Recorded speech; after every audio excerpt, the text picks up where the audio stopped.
Bonjour, bienvenue sur ma chaîne Vice Versa. Alors j'aimerais faire une petite vidéo pour parler des êtres désincarnés. Qui sont les êtres désincarnés? Ce sont les êtres qui sont incarnés dans un corps physique, comme nous on est incarnés dans un corps physique. Et lors du passage qu'on appelle la mort, eh bien ils se détachent de leur corps physique pour aller avec tous leurs autres corps plus éthérisés sur les plans qui les concernent. Mais il arrive que certaines âmes, donc désincarnées, que la plupart des gens appellent défunts, tout ça, mais moi j'aime pas trop ce mot, se retrouvent dans un entre-deux-mondes. C'est-à-dire qu'ils ne sont pas encore passés sur les plans qui leur sont assujettis, les plans de lumière, et ils sont entre le monde matériel que nous on connaît, le monde voilà, on va dire des vivants, mais en fait autant vivants de l'autre côté. C'est juste que nous on est dans la matière, dans quelque chose de beaucoup plus dense. Et ils se retrouvent parfois coincés parce que, alors, soit ils n'ont pas compris qu'ils étaient morts, ce qui peut très bien arriver. Alors, je sais que ça surprend quand je dis ça, mais il y a des âmes qui n'ont pas compris qu'ils étaient morts parce que le choc de leur mort a été tellement peut-être traumatisant pour leur corps mental que du coup, ils ne voyaient pas trop de différence parce que ils sont toujours dans le monde où ils voient les meubles, ils voient les maisons, donc pour eux il n'y a pas trop de changement. Et il y a des êtres qui ont conscience qu'ils sont morts, entre guillemets, qui sont désincarnés, mais qui ne veulent pas aller dans les plans de lumière. Alors soit parce qu'ils ne les voient pas.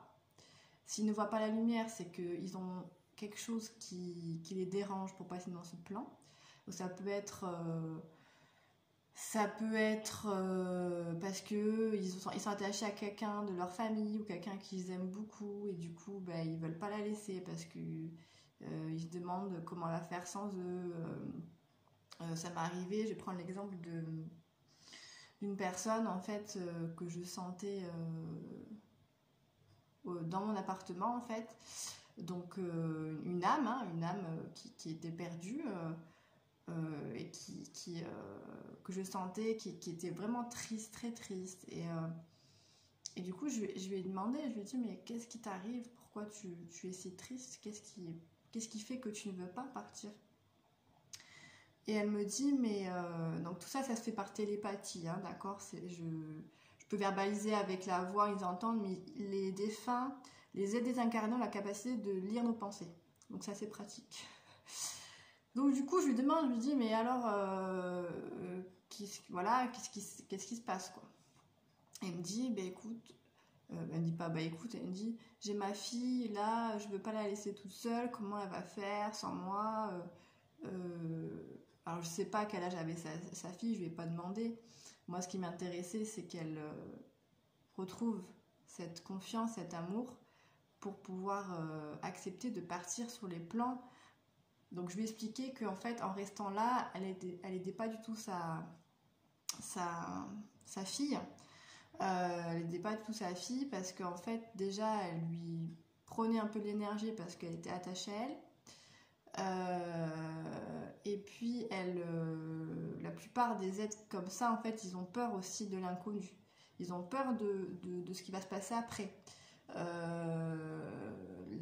que tu sois croyant ou pas croyant d'ailleurs, hein. C'est arrivé qu'il y ait des gens croyants qui ont quand même peur un petit peu, une appréhension vers l'autre côté. Donc en ma qualité de passeuse d'âme, alors j'aime pas du tout cette étiquette, je le dis, mais bon, c'est pour que vous identifiez un petit peu. Je lui ai dit, écoute, de toute façon, là-bas, tu seras beaucoup plus à même de l'aider, tu auras beaucoup plus de force, beaucoup plus d'amour pour pouvoir l'aider sur le plan matériel. Donc, j'ai senti déjà un apaisement, elle était beaucoup plus rassurée.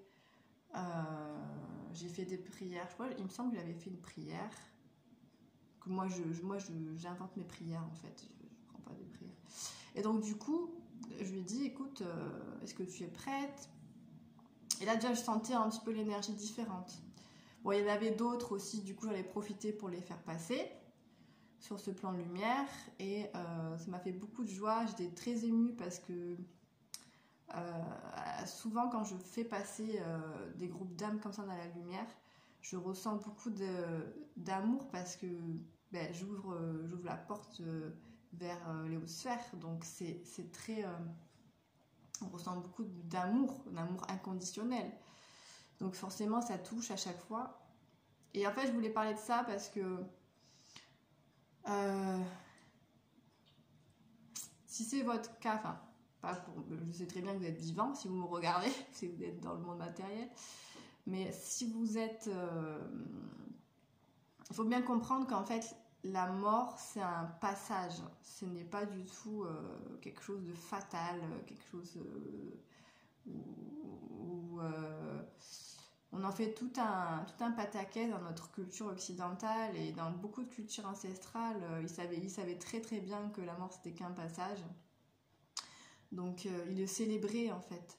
Ils le célébraient et c'est là où je veux en venir, c'est que nous, dans notre culture occidentale, bon, c'est une culture comme une autre, hein, mais on en fait tout un drame parce que, bien sûr, quand on est triste, parce qu'on est attaché à la personne, ça n'enlève pas hein, d'être triste. Hein, qu'on sache qu'une personne, elle vit de l'autre côté, ça n'enlève rien à la tristesse, ça n'enlève rien au choc de la disparition matérielle de la personne.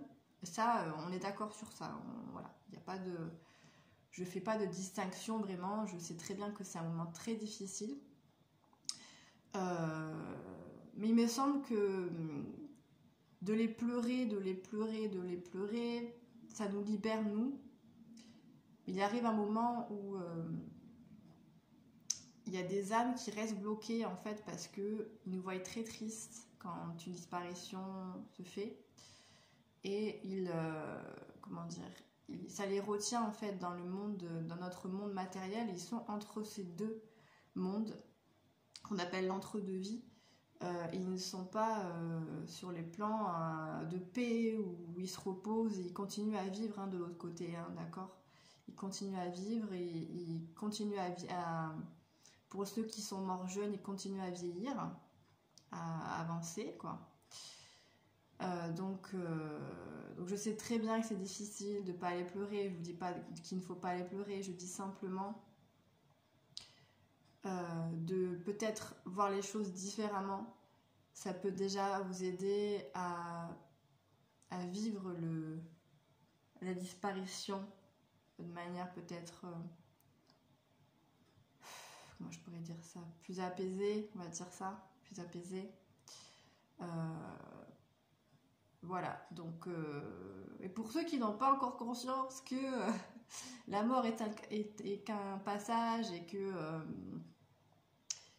que après on vit dans d'autres mondes, ce n'est plus le monde matériel qu'on connaît, mais c'est d'autres plans, selon notre ouverture de conscience, on est dans des plans, voilà, dans des plans.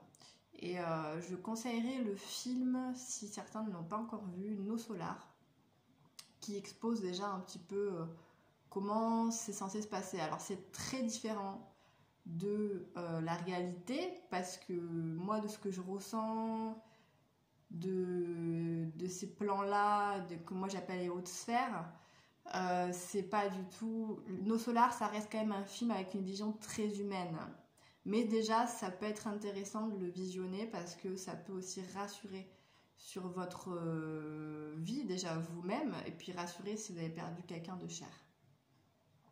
Je tiens à préciser que ça concerne tous les êtres vivants.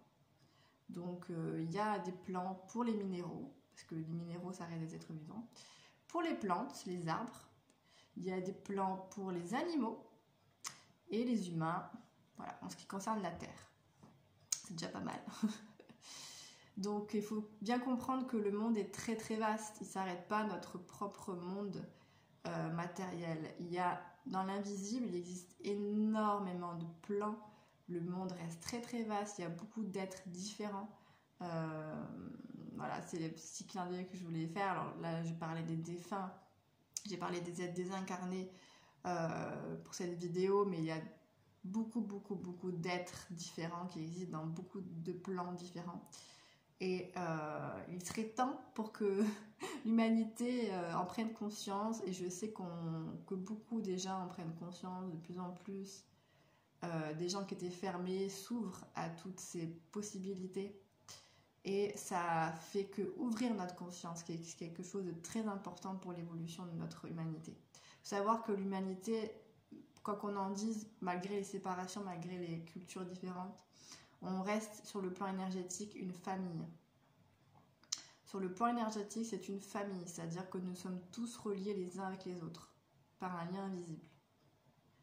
Donc, du fait de savoir ça, déjà, tu prends conscience de certaines choses quand même. Et je trouve que c'est très important d'en parler parce qu'on fait comme si on était différent de l'autre. Nous sommes différents dans notre personnalité. Mais notre...